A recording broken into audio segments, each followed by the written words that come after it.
How the US dollar is used as a political tool in efforts to stop that. Dominance in global trade.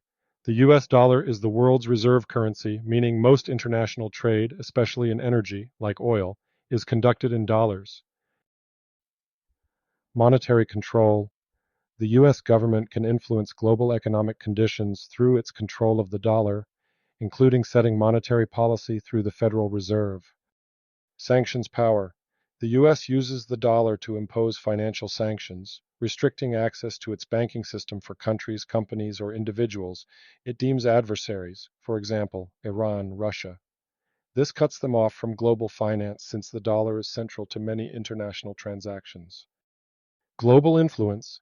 Countries reliant on the dollar for trade are indirectly influenced by U.S. economic and political decisions, aligning them with U.S. interests in global politics. SWIFT system. The U.S. has influence over SWIFT, the global messaging network for international payments, making it an essential tool for enforcing economic sanctions and financial controls.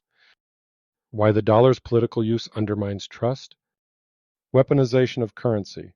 By using the dollar as a political weapon, such as freezing assets or sanctioning countries, the U.S. creates a perception that the currency is not neutral but a tool of foreign policy. Fear of dependence. Countries may fear over-reliance on the dollar exposes them to potential punitive actions, leading to concerns about financial sovereignty. Incentive to diversify. Nations may seek alternatives to the dollar to protect themselves from U.S. economic pressure, reducing trust in the U.S. dollar as a stable, apolitical currency. Steps BRICS nations have taken toward de-dollarization. Development of BRICS payment systems. BRICS countries, Brazil, Russia, India, China, and South Africa, are working on creating their own alternative financial payment systems to reduce dependence on the U.S.-dominated SWIFT system.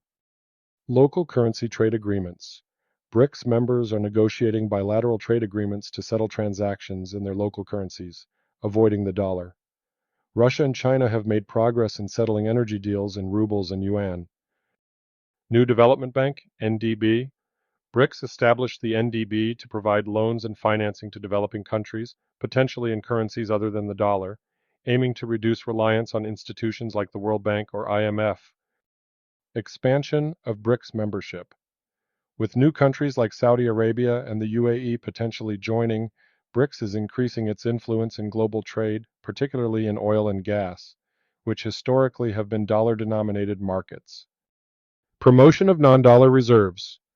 Countries like Russia and China are building up reserves in non-dollar assets such as gold, euros, and other currencies as part of a long-term strategy to reduce exposure to the US dollar. These steps represent a coordinated effort to reduce reliance on the US dollar, thereby limiting its use as a political tool.